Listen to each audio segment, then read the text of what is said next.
बोल बोल बैजनाथ बाबा की। क्रिस्का रिकॉर्डिंग स्टूडियो एकंगल सराय।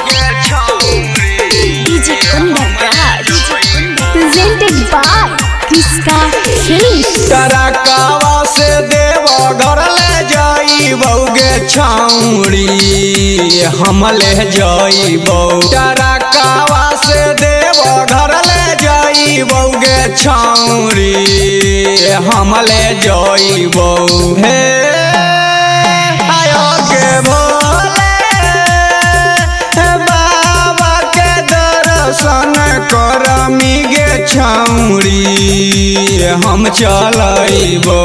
टरकावा से देव घर ले जाई बउगे छाउड़ी हम ले जाई बउ। टरकावा से देव घर ले जाई बउगे छाउड़ी हम ले जाई बउ। डीजे कुंदन राज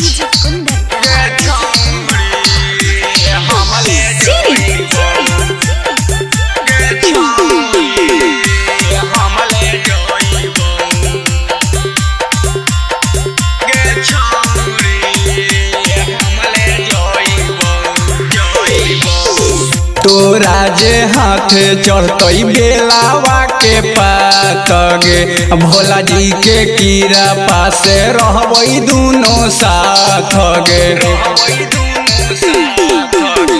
तोरा जे हाथ चढ़तई बेलावा के पातगे भोला जी के कीरा पासे रहबई दोनों साथ गे। हे आयो गे सुइया आगे सुइया पहाड़वा चढ़मी गे छाउड़ी हम घुमई बउ। टरकावा से देव घर ले जाई बउगे छाउड़ी हम ले जाई बउ। टरकावा से देव घर ले जाई बउगे छाउड़ी हम ले जाई बउ। डीजे कुंदन राज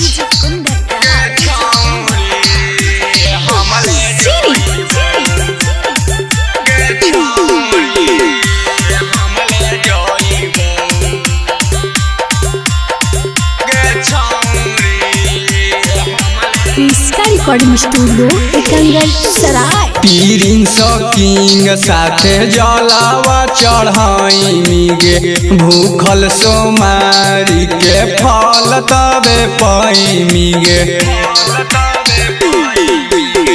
पीरिन किंग साथे जलावा चढ़ाई मिगे भूखल सोमारी के फल तबे पाई मिगे। हे आगे कावर तू ले जाई मिगे छाउड़ी हम ले जाई बउ। टरकावा से देव घर ले जाई बउगे छाउड़ी हम ले जाई बउ। टरकावा से देव घर ले जाई बउगे छाउड़ी हम ले जाई बउ। क्रिस्का रिकॉर्डिंग स्टूडियो एकंगल सराय।